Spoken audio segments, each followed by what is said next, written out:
Even those who were against slavery or did not think it was wrong would have a hard time trying to prove it was not tearing the country apart. In an earlier speech, Lincoln said, "A house divided against itself could not stand." What do you think it means when Lincoln said that the country was being torn apart? That a house divided against itself cannot stand? Think about what do you think is going to happen to the country because people have differing views on slavery. Abraham Lincoln won the presidential election in 1860 to become the 16th President of the United States. Unfortunately, the election only proved how divided the country really was. Lincoln believed that slavery could not be expanded to the new states being formed in the West. Many people in the North agreed with this idea and voted for Lincoln. In the South, many people disliked Lincoln. In fact, people could not even vote for Lincoln in 9 states in the South because his name was not on their list of candidates. Despite not being on the ballot in 9 states and without support of a single Southern state, on November 8, 1860, Lincoln was elected or chosen president because there were more people living in the North who voted for him. Many of the Southern states strongly believed that the North and the President Lincoln wanted to take away their rights to set their own laws and wanted to abolish slavery. The conflict was worsening. A couple of months after Lincoln was elected president, something unbelievable happened. Something Lincoln and many others had feared and hoped would never happen. Several states seceded or declared they were no longer part of the United States. South Carolina was the first state to secede. The states of Mississippi, Florida, Alabama, Georgia, Louisiana, and Texas soon followed. All 7 supported slavery and all believed that the U.S. government under Lincoln would force them into doing some things that they did not want to do, such as abolish slavery. These southern states intensely believed that they should be in charge of themselves, so they broke away and declared that they were forming their own country. They called their new country the Confederate States of America, or the Confederacy for short. The Confederacy elected its own president, a man named Jefferson Davis. A couple of months after Lincoln was elected president, something unbelievable happened. Something Lincoln and many others had feared and hoped would never happen. Several southern states seceded or declared that they were no longer part of the United States. South Carolina was the first state to secede. The states of Mississippi, Florida, Alabama, Georgia, Louisiana, and Texas soon followed. All 7 supported slavery and all believed that the U.S. government under Lincoln would force them into doing things they did not want to do, such as abolish slavery. These southern states intensely believed that they should be in charge of themselves, so they broke away and declared that they were going to form their own country. They called their new country the Confederate States of America, or the Confederacy for short. The Confederacy elected its own president, a man named Jefferson Davis. But Lincoln was not going to allow the United States of America to be broken up into 2 separate countries. Lincoln said that it was against the law for a state to secede. Therefore, he said that he would do everything in his power to unify the country. He hoped that he would be able to do this peacefully, without a war. Nobody wanted war, including Jefferson Davis, but as the months passed, it became clear that it would be impossible to avoid it. To learn what happened next, it is important to know about an event that took place in the city of Charleston, South Carolina, in April of 1861, just after Lincoln became president. Charleston was a beautiful, charming, and wealthy city in the South. Its residents were proud of their beautiful city and proud of their Southern heritage. Charleston was an important port city. From its harbor, valuable goods such as cotton and sugar and tobacco, which had been grown and harvested by enslaved Africans on plantations, were carried by ships across the sea to Europe. Important ports like Charleston needed protection, so they built forts along the shore. The largest and most important of these forts was called Fort Sumner. Forts like these, with their large canyons and soldiers, were built to protect the harbor from invasions by pirates and enemy ships in war times.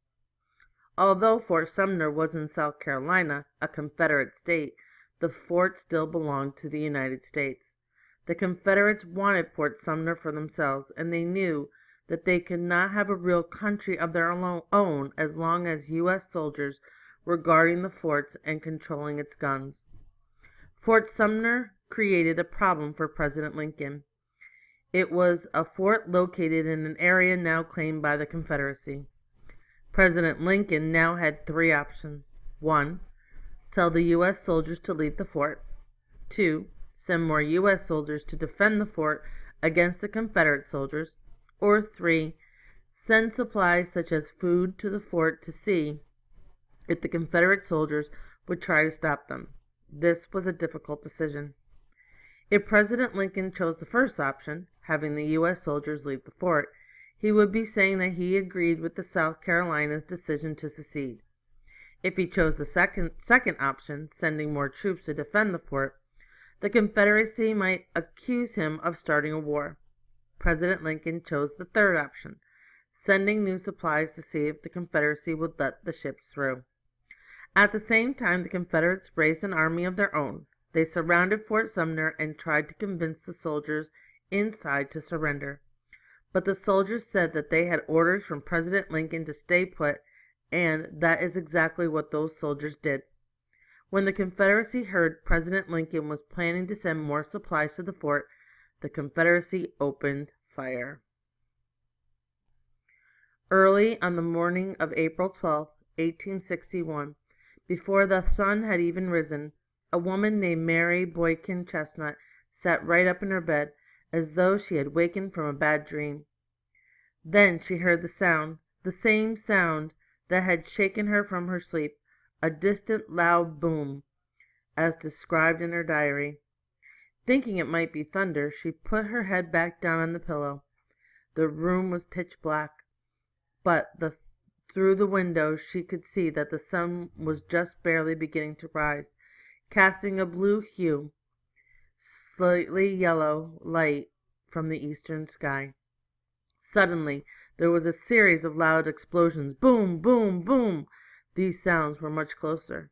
Mary Chestnut knew that when those sounds occurred they were cannons, not thunder. The cannons were in the small fort nearest the town were opening fire, and Mrs. Chestnut knew that these were Confederate cannons. Mary walked out onto the upstairs porch to see the light from the nearby cannons as they fired their volley into the early morning air. Mary witnessed the bombardment of Fort Sumner.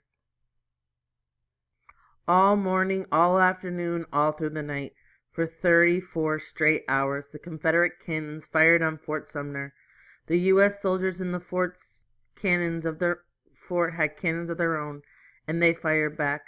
The air around Charleston filled with smoke from the explosions of massive guns. As the house rattled from the boom of the guns, Mary Chestnut sat down and wrote in her journal, "Fort Sumner has been on fire." Then, the early evening of April 13th, all the guns fell silent, and the U.S. soldiers in Fort Sumner finally surrendered. Amazingly, nobody on either side had been killed or seriously injured by the enemy fire. Damaged, Fort Sumner now belonged to the Confederacy.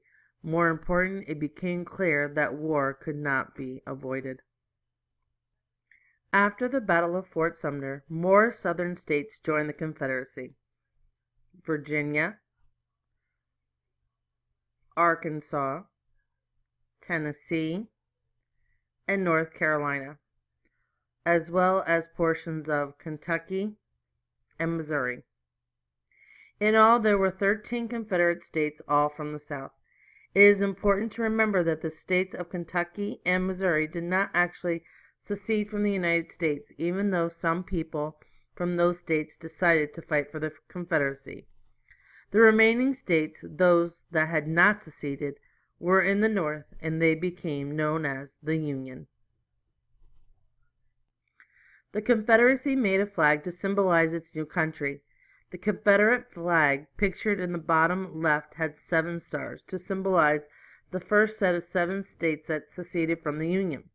The flag pictured at the bottom right had 13 stars, symbolizing the Confederacy after the Battle of Fort Sumter. When more states joined, states in the Union continued to fly the traditional flag of the United States, pictured at the top, which at the same time of the Civil War had 34 stars, 1 for each state, including the Confederate States.